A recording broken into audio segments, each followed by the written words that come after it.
Hello, everyone. Welcome to the MuseScore Café. My name is Marc Sabatella. I'm the director of the Mastering MuseScore School. That's my link up at the top of the chat there, so please check it out if you haven't already. I've got all my online courses and other resources and things there. This MuseScore Cafe, every week I pick a different topic to talk about and also take questions. Last week we did an Ask Me Anything session that was a little truncated maybe, had some technical issues, so I'm going to be open to any questions. The topic for this week is the big picture. What do I mean by that? Well, I mean whatever I want to mean. I'm talking about the big things you can do that affect the overall look of your score, basically. Um, so there's any number of things that can affect how your score looks, and all the little details are often things I look at. But today I want to be looking at the big picture. So I'm going to do my usual sort of check. Yeah, sound is there. Yay. Okay, good. And thanks, people, for checking in. I see people saying where you're at and all, so this is great. So when I talk about big picture, I really could mean a lot of things, but mostly I'm talking about relatively small things you can do that make a big difference. So, for instance, um, I'm gonna I want you to look at me. Look at me down in the little thumbnail in the lower right for a second here. And I'm gonna do something right now. I actually only just discovered this yesterday, and it's kind of cool. This is how I often do these sessions, sitting around here. And uh depending on how things are actually working at the moment, what you're probably seeing is my face is darker here. And the reason for that turns out to be I thought it was lighting. I thought something about where my lights were, and I kept trying to fiddle with lamps to fix that. And I can, yeah, I can to some extent improve things that way. But it turns out it's about the wall. The light colored wall, is causing my webcam to therefore underexpose, whereas the dark background here causes it to expose a little better, and it has a nice effect. So that's neither here nor there, really, except it's a good analogy for the kinds of things that I want to talk about, big picture wise. So, and again, I'm open to any questions really on any topic here, but I'm going to show you a few things that I think make a difference. So, really, in my world as a jazz musician, also classical composer, the first choice that I'm going to usually make in a score is, well, am I going to go for one of these jazz font kind of things, or am I going to go for a more traditional look? So in this particular score, you can see I am using the jazz. I'm using Muse Jazz. So this is in format, style, and I'm using the Muse Jazz style. So my clefs kind of look handwritten, the fonts look handwritten, etc. If I want to change this over, I can change just the notation to the new default of Leland. And when I do that, the notation now is more typeset looking. But you'll notice the text is not. Well, that's because there's separate settings for all the text. Actually, let me go ahead and make that change. Um, the so if I change that to Leland, then only the sorry, one more try. Leland. There we go. It only affected the notation, so the clefs and the notes and things. The text is still in the Muse Jazz font. It says musical text font here is Leland text, but that's only for things like dynamics, and I think things like the numbers in octave markings, and a really small handful of other things that are the musical text font. But the other fonts, they're all defined down here under text styles. So there's different text styles for all the sorts of different types of text. Like this here is the instrument name long, because it's the one that shows up on the first system. Instrument name short shows up on subsequent systems. Instrument name part is what shows up in the corner here, if you're actually dealing with a part instead of a score. So if I change that font to say Edwin, which is the actual text font, then you'll see now those have changed to that font. And so actually I can just hit this button here that says reset all styles to default, and that's going to actually make everything be kind of standard font. I guess a couple things didn't change over that I'll have to fix manually. But in any case, look at what just that did. I'll undo it. There's the original look. And here is the more traditional look. So that right there is a big difference that you want to think about. Now, if you're only writing classical music, you probably aren't even going to think about using the jazz font, but there's still other fonts, and I'm going to show that in a second. There's other fonts that you can choose even within the world of traditional fonts, and there's a couple different handwritten fonts for that matter. I can also go to format. Actually, let me go back. If I go to format style again, and on the score page here, instead of Muse Jazz, if I pick this new one here, Petaluma, now I get another look. So here you can see it's got a small clef, a big time signature. Let me undo that for a second. So see how different that looks. And it also changes the look of all the accidentals and everything else, the notes, the note head shapes. So this is Muse Jazz.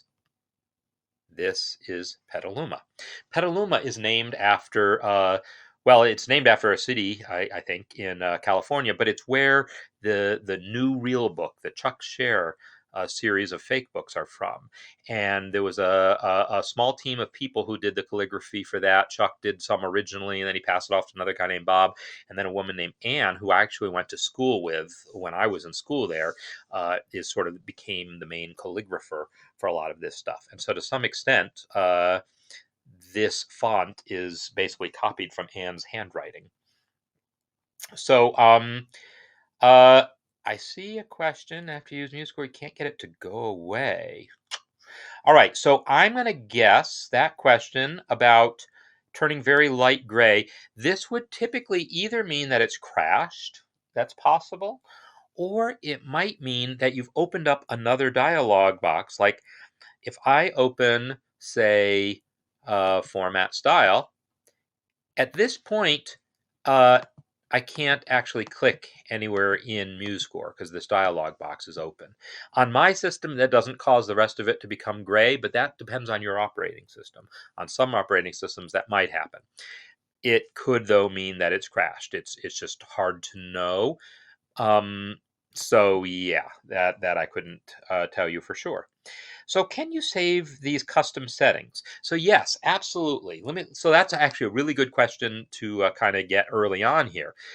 If I've decided that I really like these settings that I have now, I'm using whatever this is, Muse Jazz as the font, as the text font for everything, but I'm using Petaluma here. And I made some other customizations when I set up this score. I don't remember what they were, but if I want to save this, there's two different ways of kind of reusing settings. One is to actually save your score as a template. So I'm going to go to Save As here. And instead of saving in my regular, well, here, this is my cafe folder. Instead of saving in your scores folder, I'm going to go up a level. In MuseScore 3, you'll see there's a scores folder, but there's also a templates folder. If I save here, MuseScore Café is, I'll just use that as the name of my template. This saves not only the style settings, but everything else about this, the instrumentation, and well, that's basically it. Any mixer settings. Oh, look at that. I get a notification that I'm not going to get notifications. How lovely. Okay, so check this out now. I'm going to create a new score. I'll click this button that I never normally click for creating a new score because I just use Control N. And my new score is the title. And then I come over here, custom templates, and suddenly MuseScore Café is listed as an option. And it shows me a little thumbnail of it. I hit finish, and sure enough, I get a score that's already set up with my exact instruments and with Petaluma font. So the score is empty now, so now I'm ready to start entering notes, but it carried over basically all the settings from the other score. So that's great for creating new scores. But you can also, if I go back to my cafe and I say Format, Save Style, now it's going to go, it knows to go to the Styles folder. I can create a cafe style here. Cafe.mss is the extension. Sometimes it adds the extension for me, sometimes it doesn't, and that it depends on your operating system also. To be safe, I like to make sure it's always there. So what I can do now is load that style into another score. So I can come over here to Reunion and say Format, Load Style. Okay, it's still telling me about notifications that I'm not really getting, so this time I'm going to try to turn them off for real. There we go. All right.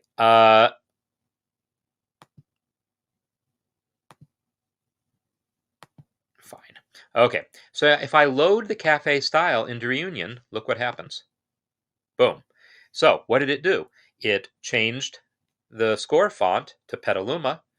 It changed the title font and all the other text fonts to be MuseJazz. I think the reason the tempo marking didn't get fixed is it's got a mixture of fonts in here because it's switching between standard letters and then the note symbol. And so it's kind of a custom one. And so I will have to reset this one. If I click this and say remove custom formatting, and I guess that's not good enough. I'll have to hit some of these reset buttons too. There we go. Now it is in the correct font. So tempo markings don't necessarily update automatically because of that. Anyhow, so not only did it do that font, but notice it also switched from landscape format. I mean, from portrait format, right? It was originally, if I undo these changes, so we can look at the original again. It was originally portrait, but it is now landscape because that also was part of what that setting was. So that right there is another big picture difference, right? Portrait versus landscape. That setting is under Format, Page Settings, and this is where you would choose the paper size, whether it's portrait or landscape, and also the staff size, as well as margins. So if I want to put this back to portrait, then I can have everything else kind of the MuseScore Cafe style, but since this particular score is different instrumentation, it makes sense to have it be makes sense for it to be portrait. So I've never looked at this score in Petaluma before. I'm looking at it and it looks interesting. It's a very dense score compared to a typical lead sheet, and I don't think this works well personally. It feels like it's too heavy. The notes look too big for the staff. I think it works better for lead sheets than it does for dense scores like this, in my personal opinion. So let me just look again at the chat. Okay, good. So that just choosing an appropriate font. So here is Petaluma. Let's go through this time. I'm going to undo that change, undo all those changes. And this time I'm going to go and I want to see what MuseJazz looks like as a font. So MuseJazz is not as heavy as Petaluma is how I would describe it. It still looks handwritten, but maybe not as heavy. I think it actually looks a little better to me in MuseJazz than it did in Petaluma. Not all scores that's true for. Again, lead sheets I think work really well in Petaluma. But there's also other classical type fonts. So this is Leland, the font that we developed ourselves. Martin and Simon developed for MuseScore 3.6. The previous default was Emmentaler. Let's take a look at that one. So it's not a huge difference. There's Emmentaler. Oops, here's another one, Bravura, right? So there's Leland. So be looking at like the first measure, because there's where you can see a clef, you can see an accidental, you can see a time signature, and you can see notes and the dynamic marking. Here's Leland. Here comes Bravura. And there's Emmentaler. And there's another one, Gonville. So these are the sort of classic fonts that are available. And they all just have different shapes. If you watch the treble clef in particular, let me actually zoom in so we can really just focus on that.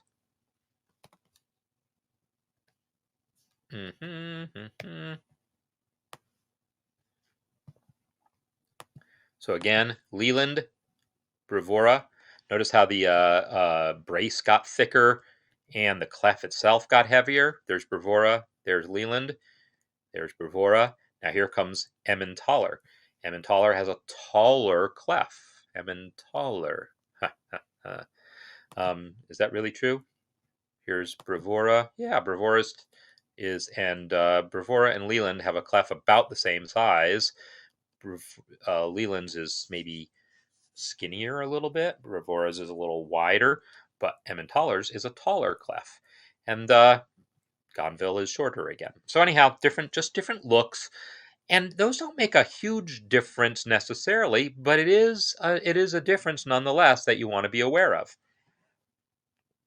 So, how can you use an accidental above or below a turn so it plays back properly and is small? So this is definitely an AMA type of question, and I said I'm open to that. So let's try to deal with it. It's not something. So first of all, it's not something that we support directly, but it is possible. So let me show some things about this. So the question is about putting accidentals on ornaments. So first of all, I should mention that here. If I have to think about this. If I add the trill just as a single marking, I think I cannot add an accidental to that. That is correct. However, if I add a trill as a line, and I know you didn't ask about trills, but bear with me.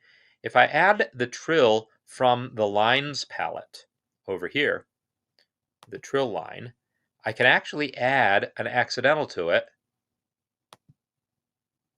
Can't I? Maybe I have to drag it. All right.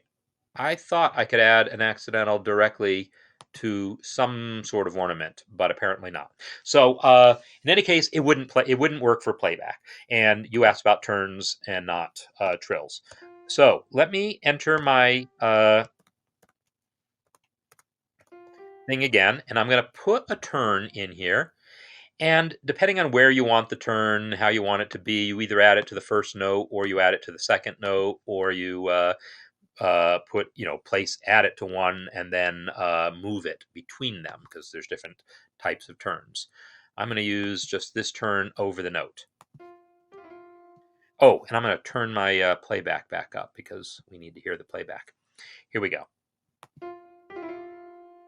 So if I want that to have an accidental and you want it small, there is the symbols palette. If I press Z for the symbols palette, I can get to a symbols palette and I can type in flat and attempt to find the flat sign in all the things that have flat in their name. The problem is there's a lot of things that look like flat signs, but this is not a real flat sign. This is a Turkish flat sign, I think. And so it's a special accidental. So you have to actually hunt to find the regular flat sign. And that's actually something I'm not good at finding in here even after all these years. I never remember how to find the plain flat sign in here. But in any case, even if I find it, it's not going to be what I want, is my bottom line here. I think this is it here, finally. Flat. So if I add that flat sign, I can drag it. Oh, I added it to the score already. And then I can position it manually. but it's big, right? We don't want big. You said you wanted small. So you can't size symbols, but you can size text. So I'm going to enter some staff text. I'm going to hit Control T, and then I'm going to use F2.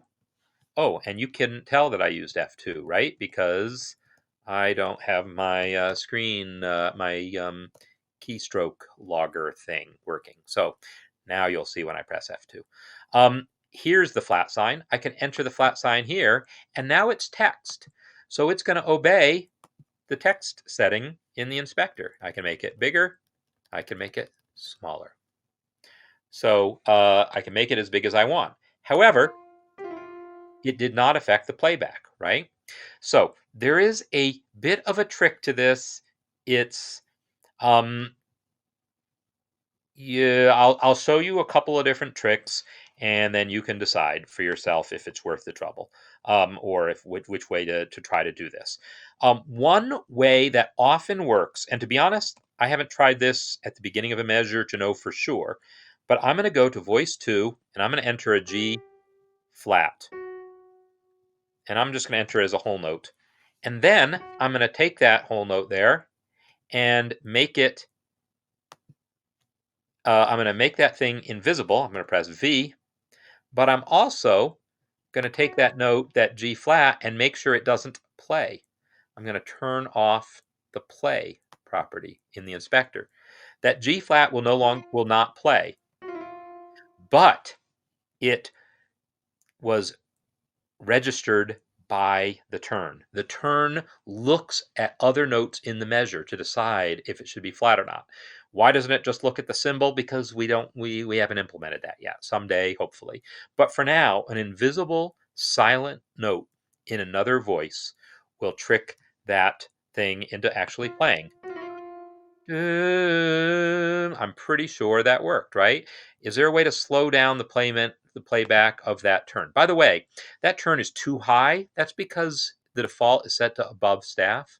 I want to set it to instead above chord. That actually works better, and then set that as the style.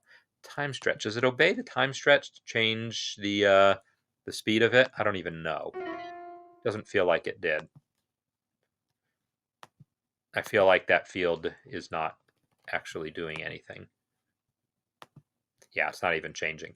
I could probably go into the piano roll editor and look at the notes that were added there and see for myself what actually is playing. There's the silent G flat, but here's I don't actually know how to work this piano roll editor. I'm very bad at it. So in any case, that's something you can do. I tend to not like to fiddle with all this stuff personally. So if it were me, I wouldn't mess with any of that. I do it like this. I go half note F, half note G, add my, I'll go ahead and add my turn and my flat sign. In fact, let me just copy this measure, paste it here, but I'm going to get rid of that crazy G flat, the invisible stuff. There we go. So let me hear. And this one, yeah, I feel like the one was a G flat and one was a G. It's just too fast for me to tell for sure. So what I typically do is do that, but then I just add another staff. I just add another staff and make it invisible.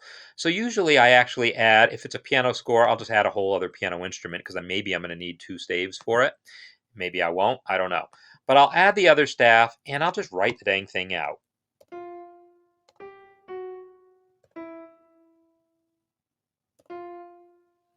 And then tied to, I guess, an 8th note.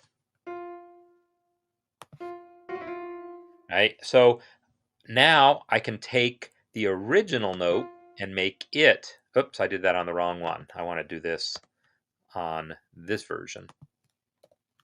And then I can take that turn and tell it not to play. In fact, I can tell the whole note there not to play. So I now have complete control of the playback of this thing, complete control of the appearance of this thing. And then I can go back to the instruments dialog. I press I and say, you know what, I don't want to see that piano staff. I just want to hear it. And so now I get what I asked for, which is exactly the playback I want and exactly the appearance I want, just by doing it on 2 staves.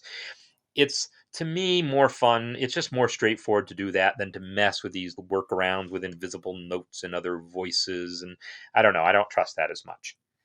So there's another question about evening the length of the systems. And I'm not sure. Oh, I'm not sure what you mean by that, but I can guess what you mean by that. By default in MuseScore, we do what is absolutely standard in engraving, which is to indent the first system. So if you don't want the first system indented, now it's totally standard. It's normal in the vast majority of music to do this, but there's a few special cases in which you don't want to indent. One would be an educational worksheet, perhaps, or there's also some situations, some lead sheet type things don't like to do it. There's a few specific educational and special case circumstances where you don't want the first system indented. So you go to Format, Style, and turn off indentation. So that's how you would disable that. Previous versions of MuseScore didn't have that, and you had to actually insert a frame to get it indented, and that was always the first thing I would do in creating a score. But now you don't need to do that anymore. It happens automatically. The last system, though, is another matter. The last system of a score, like if we look at our default score here, you can see the last system is it's not filled out. Well, this is because you wouldn't want it to be if it only had one measure. If the last system only had one measure, so now we're kind of getting back onto the track of my big picture stuff. I want to talk about this, how you're deciding about how many measures are on a system and how many systems are on a page and how they're kind of filling out. The first thing I would say is this was a bad choice. In other words, the default score has these line breaks every 4 bars, which is okay sometimes. It's almost never what you want, again, except for some specific cases, educational music where you're trying to line things up a particular way, or in some worlds, lead sheets. But in most music, you're not going to want such a regular spacing. You let the music determine how many measures fit on a system. But in any case, now that we've got the last system here is only one measure, it doesn't look very good. It doesn't look good to have it be short like that. I can make it stretch out. I can totally do that. I can go to Format, Style, and then under the Page tab, there's all sorts of settings here that control spacing of things. And getting really deep into this it's a journey. I'll put it that way. There's a lot of settings in here, and totally understanding the complete effect of every setting in here is going to take some time that I'm not going to go into today. I want you to know, though, that this one here, the score page here, is what controls your font and your indentation. And the second tab here, the Page tab, has all these settings for distances and things. These are your big picture pages. This is where you're going to get your stuff. So in any case, it's this one here, last system fill threshold. What it says is if that last system is more than 30% full, it will go ahead and stretch out. If it's less than 30%, it will not. So if I want that one measure to stretch out, I can just set that threshold to 0. When I set it to 0, now that last system will go ahead and stretch out to fill the page. But this looks terrible, right? You don't really want that. This looks terrible. This looks unprofessional. So you're a little bit between a rock and a hard place here if you've only got 1 or 2 measures on your last system. So the real answer is don't do that. Don't create a system. Don't create a score in which your last system has way too few measures. Instead, fiddle with where you place your line breaks so you get things to line up a little better. That's my advice there. So I would maybe say, well, let's just go ahead and remove that line break. So now I've got 5 measures on this system.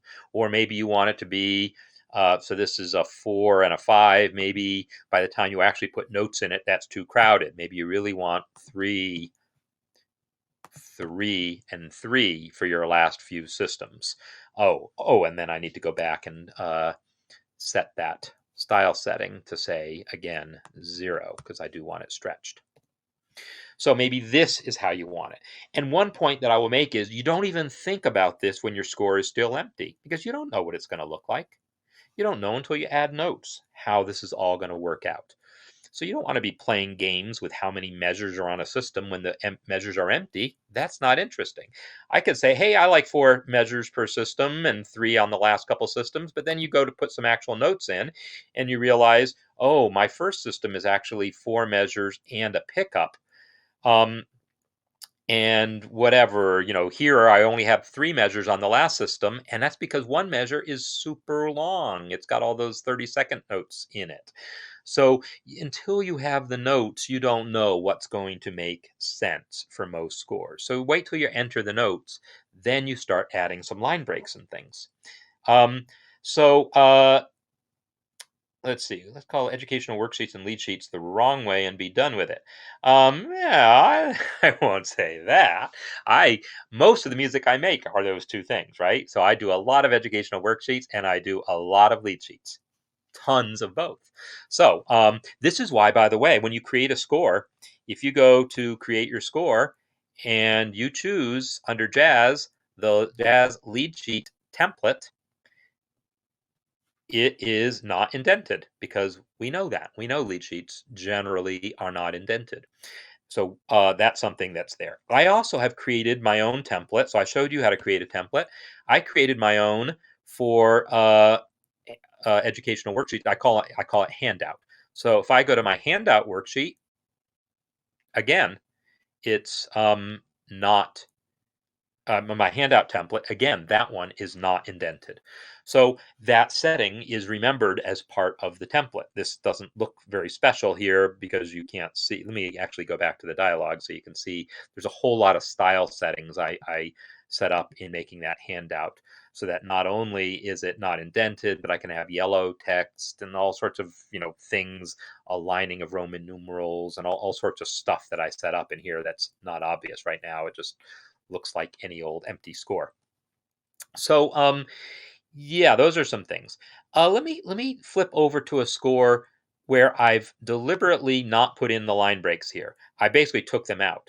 So this is a score as it came if I had just entered the notes, what it looks like. And so here I have a number of issues. One is that my breaks don't really make sense musically. You don't know that because you don't know the piece unless you were following the Autumn Challenge last fall. But let me just play a little bit of it here.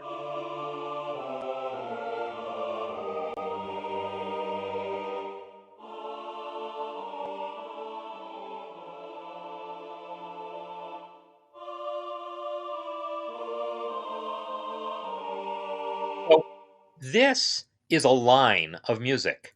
From the autumn bonfire, see the smoke trail. The next line starts with pleasant summer. And realistically, I'm looking at this score and saying, well, I could try to squeeze this all onto one page. Totally could. That's the first thing, actually, I might want to think about. Am I going to be happy with it if I do? So I'm going to go to Format, Page Settings, and just try to turn down the scaling. So this value here, 7.64, that was the old default because this was created in MuseScore 3 point something before 6. 1.75 is the current default. Let me just change that, see if that in itself, no, it didn't bring it all onto one page. This is physically the distance between two staff lines. It defines the staff space. So 1.75 isn't small enough. What about 1.65? Nope, that still leaves me with one measure. How about 1.6? Nope. How about 1.5? Well, 1.5 does it. Can I get away with 1.55? Nope. All right, 1.5. 1.5 is pretty small, but it's not unheard of small. It makes your entire staff, well, a staff is 4 spaces tall, right? 1.5 times 4 is 6 millimeters. This makes your staff 6 millimeters tall. Go measure some staff paper, go measure some, published music. You probably have music around somewhere that has staves as small as 6 millimeters, but it's definitely on the small side, definitely small. So I look at this and I'm not sure I would want this. And then it also means that my music is, by doing this, it doesn't look crowded on the page, right? It's quite spacious. MuseScore is spacing things out nicely. It's just pretty small.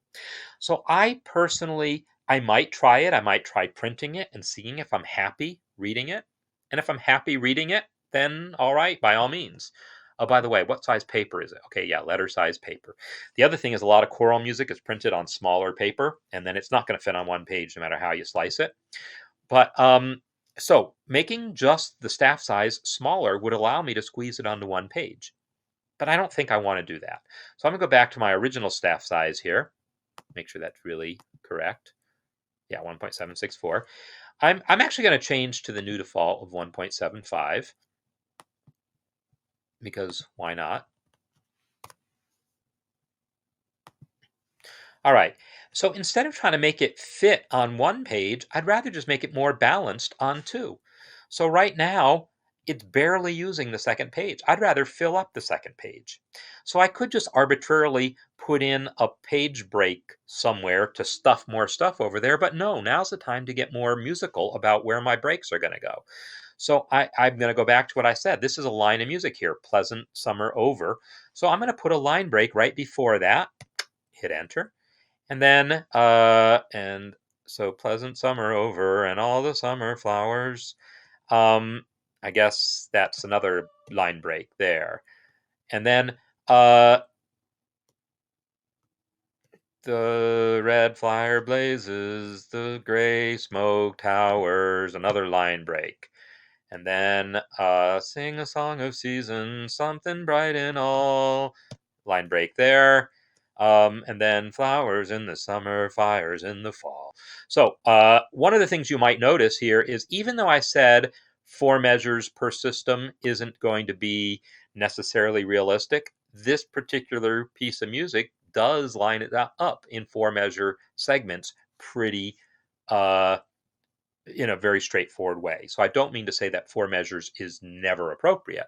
It's that you wouldn't necessarily want to assume it's that way for the whole score, because for a lot of music it won't literally be. There'll be some places where that's just not the case. Maybe because it's a first ending and a second ending, or one phrase just happens to be 6 bars long, or there's a pickup, or any number of other things. So in any case, I've now got line breaks where I want, and I'm filling the second page a little better, but still not great. I've got 4 systems on the first page, 2 on the second.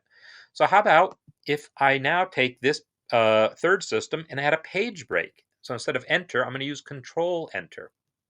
Bam. Now I have a much better balanced score here. It's 3 systems on the first page, 3 on the second. It's very spacious. There's a lot of white space in here. But I think if I'm going to print this score on this size paper, this is probably my best bet. I could try to do that thing where I squeezed it all onto one page and see if it's too small for me or not. See if I think it's too small. I don't want to judge that by how it looks on screen. I want to judge it on an actual piece of paper. But if I'm going to print it on, if I'm going to allow myself 2 pages, I think this looks good. I could actually go with a larger staff size then, probably, but I don't think I want to. That's going to make things actually look a little crowded on the page, because now these same 4 measures are going to be bigger, and the notes are going to be closer together, and the lyrics are going to be bigger. They look small because I'm zoomed out, but they're not really small. So in any case, this looks good. And also the fact that I know choral music is not printed on letter paper. It's printed on Octavo paper, Octavo paper. And it's some special size that I can never remember. But my guess is if I take this and adjust the, hey, look at that. I've got a debug menu now. I didn't even mean to do that. That's because I had built my own version of MuseScore recently to try to fix something, and apparently it migrated the debug menu, migrated into my cafe workspace. How interesting. I might have to fix that later. Uh, so that's this idea of balancing things out by adding breaks and adding um, yeah, finding an appropriate staff size and adding breaks to balance things out. This is your work. Yes, there's some things MuseScore could eventually try to do more automatically, but realistically, it requires intelligence of looking at your music to see where the breaks make sense. You don't want to put a break in the middle of a complicated 16th note run just because it happened to be four measures, right? I mean, you need to really pay attention. You need to see where the lyrics break. You need to see all of these things to tell you where the places are to put the breaks, and then try to get a balanced look. If I actually undo that and decide that I do want to end up with two systems on a page, you're going to see this, right? MuseScore is trying to spread up to fill the page, and you're going to look at that and go, well, I don't want that. There is where you can go back to Format, Style, Page, and play with all these other crazy systems here to change how it does things.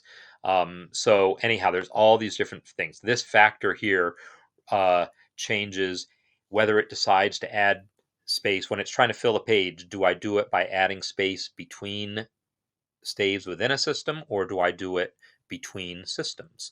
So there's that to play with. There's also things like, notice how much space it decided to add within that system. Well, that's a lot. Maybe that's too much because the maximum is set to 20. I could turn that down to, like, something more reasonable, 7, and hope that that does something. There we go. Yeah. So now that looks more reasonable than when it was 20, right? See how much extra space there was when there was 20? When I set it to 7, now it looks better. It's going to add enough space. So when it says max is 7, it doesn't mean it's going to allow collisions. It'll still add space to avoid the collisions. Anyhow, those settings in here are totally ones that you play with to adjust how it does things. But the fundamental problem here is not those settings. The fundamental problem was the fact that I've got 4 systems on the first page, 2 on the second, and that was just a bad idea. That's why the page break was really the better idea. And now you can see that that fiddling I did with those values in the style dialog really weren't ideal, because now it doesn't line up on the bottom anymore.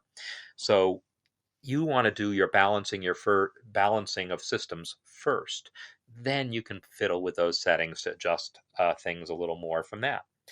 So I did say yellow text. So let me come back to that idea of yellow text. Let me go to one of my worksheets. I've got a worksheet loaded up here, I think. I thought I did, but apparently I don't. So let me open one. Here's one. So yeah, when I said yellow text, I actually meant yellow highlighted text. So what I've done is I've actually created this so I can add any text I want. I can go to the style here, and instead of having it be frame text, I've selected one that says annotation. I created my own custom style, annotation, and now it's yellow highlighted red text. How did I do that, you ask? Let me show you. So let me go to a plain, open, plain, simple score here, and I'm going to add some staff text. No, actually, well, yeah, I'll add some staff text, but then I'm going to change its text style in the inspector here. So instead of staff text, it's one of these user styles. These are the ones you can customize. So I'm going to change to user 1. And now I'm going to pick this thing and I'm going to say, hey, I want that text to be red. Furthermore, it doesn't look red right now because it's highlighted, right? But if I unselect it, you can tell it's red. Then I can also come over here and say the frame around that text, I want it to be rectangular, so it's in a box. But I don't want to see the box. I want to make the thickness of the box 0. Now I don't see the box. What's the point? The point is now there is a defined area within it. Actually, let me put the frame back for a minute. It's got this defined area within it that I can color. That is this one here, the highlight. You can see right now the highlight is completely transparent. That's why it looks gray here. But if I click, I can make it be whatever color I want. I can make it yellow. And then if I just say OK, you're going to say, hey, nothing happened. That's because it's still transparent. It's not enough to make it yellow. We've got to use this setting here that on my computer calls alpha channel. This is built into your operating system. That's the technical term for it. Opacity is really the better word for it. If I make it 255, you'll see it's now completely opaque yellow. I actually liked it somewhere in between. 127 is half of 125, is half of 255. 255 is a magic number in the computer world. It's the maximum number you can do with 8 bits. So 255 is like a max value. 127 is the maximum number you can represent in 7 bits. So that's another interesting value, and it's basically half of 255. So now I've got kind of translucent yellow text. It doesn't look that translucent, but if I actually put it on top of a time signature, you can see, hey, look, you really can see through it, right? So anyhow, that's my style setting. And then the same things I showed you before about saving templates and saving style settings, you can totally do here. Now, I've also added this to my palette. If I go to my text palette, oh, now I want to go back to this thing and make that 0 thickness border because I don't really want to see that border. I just want the yellow highlight to be there. Now I can go Control, Shift, drag, and now it's on my palette. And now any old time I want, I can click something and click that and have that customized text. So in any case, these are all things that can be done, and I've set up a lot of customizations. I've set up a custom workspace that has this already on my palette. I've set up that template that has this as a style setting, so I can easily change any text to that style. So I've got a lot of customizations of things like that. Can you line break mid-measure? So Ethan, yes, I'm glad you asked that because I was actually thinking that when I had my example of autumn fires. Let me come back to this. This measure right here, and all the summer flowers, that the at the bottom of the page, and then red fire blazes, that's a little unfortunate, right? We know if you've looked at much choral music, you know it's often done a little differently than that. So I'm going to just change that back to a, whoops, what did I do? I'm going to change that back to a regular line break by just hitting enter. Now what I'm going to do is I'm going to split my measure here. So I'm going to select a note where I want the split to happen. Then I'm going to go to Tools, Measure, Split Measure before selected note or rest. I do this a lot, so I actually defined a shortcut for it, Control-Alt-S for split.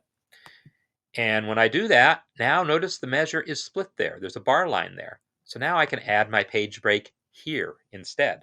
Bam. So my page break is now there at the end of my split measure. Probably if I do that in this context, this piece is in 5/4, and you look at this measure here and you see what looks like 4 beats, your brain doesn't register that that's only a partial measure. So I would highly recommend also then changing the bar line style while you're at it. So where's the bar lines palette here? And I might change that to like a dashed or dotted bar line, just to remind me that that's not the end of the measure. But then at the top of the next page is the last beat and the rest, and then the next measure, and the rest of the measure, and then the next. So, so the highlighted text printed in black and white. Yes, I have. So the specific way that you go about printing, it can vary according to that.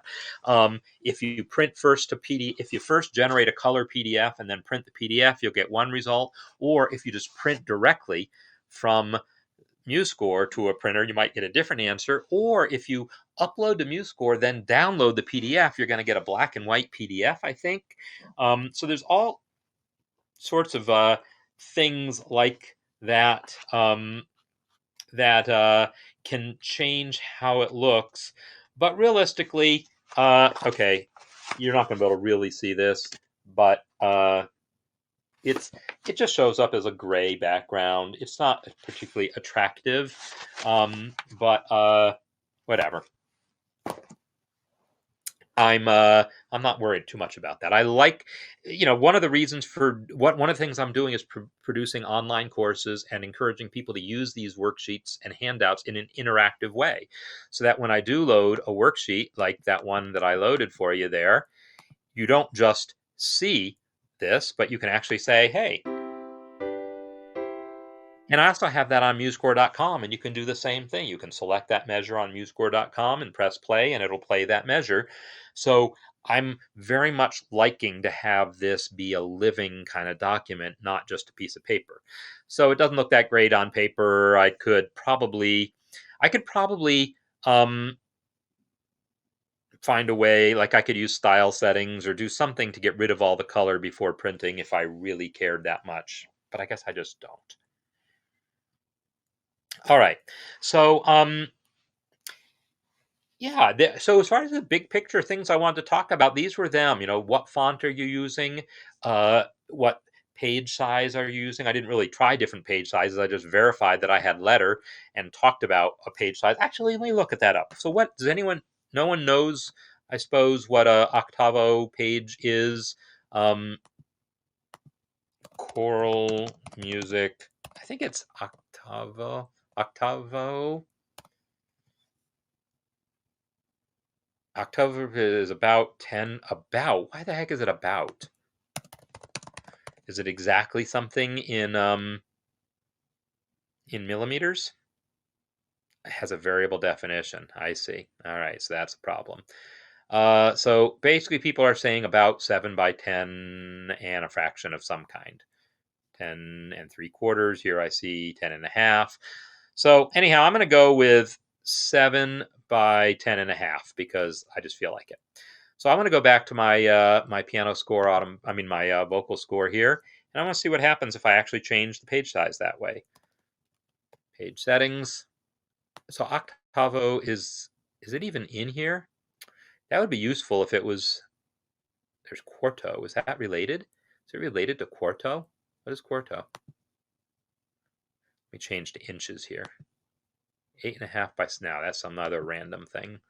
So it doesn't look like octavo is actually one of the preset sizes, which is a little bit unfortunate for a music notation program, but I think these sizes come from the printer, so I don't know that they're anything we have control about. Anyhow, so if I want to put in my custom size here of 7 by 10, and well, it was 10.75. How does that look? Actually, that fits on pretty nicely, doesn't it? Ooh, but one of those systems didn't fit. So look at this. I've got 4 systems now on the first page and 4 on the second page. It wasn't able to fit all 4 measures onto a system at this staff size. I can make it do that. I'm going to select all and then use the left curly brace to squeeze the measures a little closer together. You can't squeeze them arbitrarily. Eventually, the notes are going to crash into each other, but I'm pretty sure, well, we'll find out. Yeah, that did it right there. Sometimes you have to do it a couple notches before it does what you want, but that seems like it did it right away. So that seems like it did a decent job of things. Let me go back to my format style and make sure I've got all the settings set. Let me reset all these guys too. So this is how it would actually look on octavo paper. And the question is, 7 by 10.75. So the question is, in doing this, in doing that compression, did it make things look bad? Well, here's why you want to be careful with that. Yeah, this measure's pretty crowded here, right?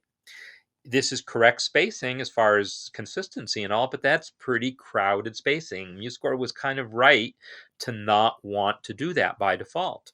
But maybe here's where I say, you know what? Maybe the best way to handle that is just go a wee bit smaller with the font size. So I'm going to go back to page settings. And I'm going to go back to millimeters because even though I'm in the United States and I think in terms of inches, I can't deal with 0.069 inches. That's too small for me to think about. I can think about numbers of millimeters. So 1.75. If I go to 1.7, let me hit apply on that. That spaces things a little nicer. How about if I go to 1.6? That spaces things a little nicer still. So maybe again, I'm going to have to look at how this looks printed to decide if I'm actually okay with that or not. Yeah, I'm just not sure, to be honest. Or what I could do is just take that one measure and use right curly brace to expand it, make that one measure a little wider, since that's really the only measure that seemed a little off.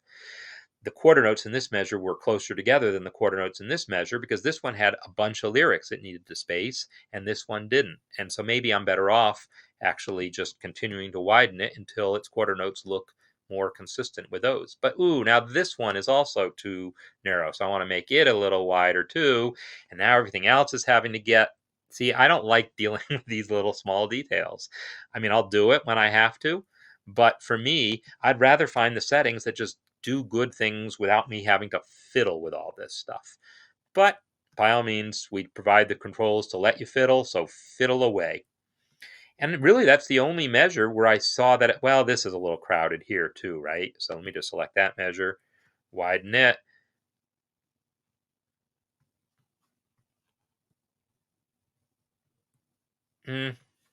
Okay. So yeah, that's the kind of thing I would do.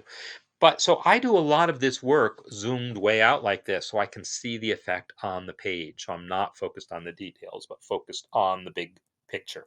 The big picture, that's the title of the session. So all right. So yeah, do we have any other questions? I'm happy to answer any other questions. I didn't really have specific things other than this to talk about. So Um, one thing I'm going to show you actually, while you see if you have questions for me, is I want to show you a lead sheet of mine. This is, well, it's a lead sheet for a pretty complicated piece. It's a 4-page lead sheet. It's like one of my longer ones. I will say that this is using MuseJazz font and MuseJazz for notation. And I do this because at some point MuseScore supported it and I started using it. But frankly, I don't necessarily love this look. I love MuseJazz for the chord symbols. I like the way it formats them. I like the way the superscripting works, the relative difference in size between the roots and then things like the sus and the major. I like a lot about how MuseJazz works for chord symbols. And then I like the rest of the text to be consistent. But frankly, having the hand-drawn clefs, the various things that are going on with the notation, I could take or leave, to be honest. So often, I'm actually happier with the look that happened before we supported MuseJazz for notation, because MuseJazz originally was just a text font. So I want to see what happens if I take this score, go to Style, and I want to change to Leland for my notation. This is a look that overall I tend to like a lot.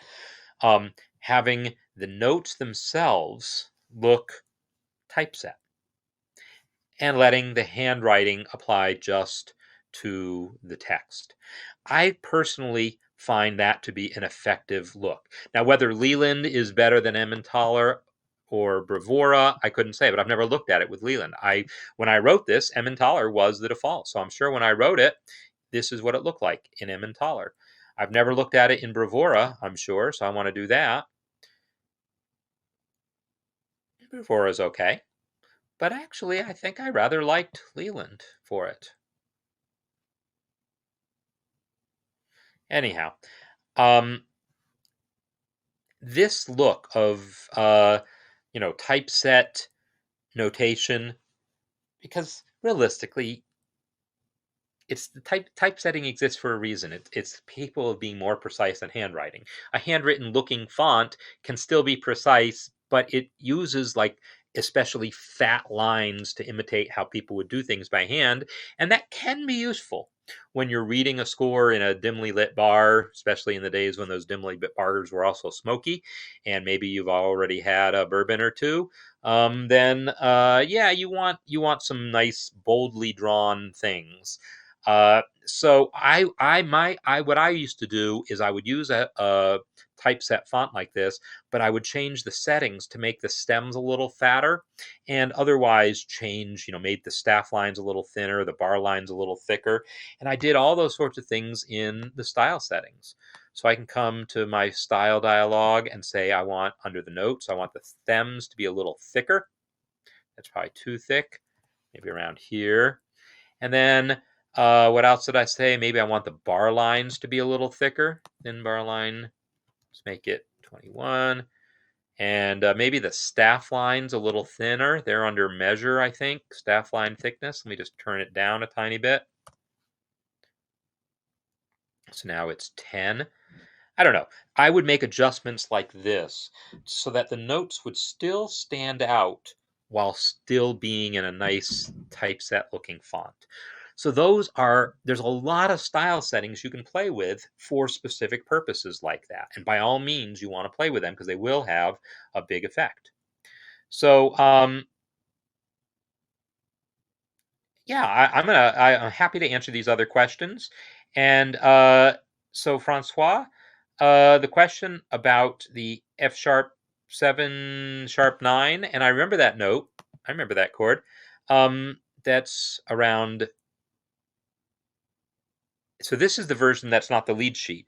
Oh, you and I had asked you about, yeah, I showed you the lead sheet. You had asked about this on MuseScore.com. Let me open my lead sheet version of it. MuseScore, no, I'm looking for reunion lead sheet. Reunion, come on, lead sheet. You're in there somewhere, aren't you? Dang you. I never say I've got so many files I don't remember where they are, but probably it was right where I just was and I wasn't looking well enough. So where is this? This is under Sabatella Songbook. Okay, it's not there. Oh well. So I don't remember where that lead sheet is, unfortunately. But do I have it already in my recent files? Nope, I don't have it there either. But yeah, there's an F sharp 7, sharp 9 chord around here. Do da da da da da. Right here, right? So it's this. This note here is F sharp 7, F sharp, A sharp, C sharp. There's an F sharp triad. There's actually not a seventh until the next beat, but fine, there's the seventh. I have basically I have a flat 9, G natural, and then I have A natural in the melody. Technically speaking, if I want to call that a sharp 9, it should be spelled G double sharp. I don't do that for a couple reasons. One, no, we don't like seeing G double sharp if we don't have to. And there's some situations where it might improve readability. Here, I claim it's not because that A is leading to the B. Had it been A sharp, that would have been a really nice leading tone into the B. And then I definitely would have spelled it A sharp rather than B flat. It's the third of the chord and it leads to the B. So even if I flat that note to make it A natural, that from a voice leading perspective, A natural to B is definitely what I want to call that note from a voice leading perspective. It also avoids me having to call it G double sharp. But if I want to put a chord symbol to it, I'm not going to call it F sharp 7 minor third. That's not what you do. You call it a sharp 9. We live in the jazz world with the fact that sharp 9 and flat 3 are enharmonic, and that sometimes one spelling will make sense and the other times the other spelling will make sense, and sometimes both spellings make sense at the same time. And so you might have situations like this where it made sense to call the melody note basically flat 3, even though I'm calling the chord sharp 9. So this is a nice segue to talk about the music masterclass. That's tomorrow. So I want to wrap up talking about the cafe. I've had a lot of fun showing you some things here and answering some questions. I want to undo all these changes I did to the cafe theme song because who knows what I actually did to it. But here we're going to go and play some music out while I wrap up. Thanks again, everyone, for being here and asking questions and just participating in the discussion. And I hope you learned something about these big. I do a lot of this kind of thing, thinking about how big I want things to be in my score, what fonts I want, where I want my breaks to be. Those are the biggest things that I adjust manually. I don't tend to get so involved in the fine details that I about those big picture items because they make such a big difference with very little effort. And it really affects the professionalism of your results. So, in any case, if you want to learn more about using MuseScore, check out my online course, the complete online course for learning MuseScore. If you want to learn more about music, join us tomorrow for the MuseScore for the music masterclass, and also check out my theory courses, the harmony course, etc. Hope everyone has a great day, great week. See you next time.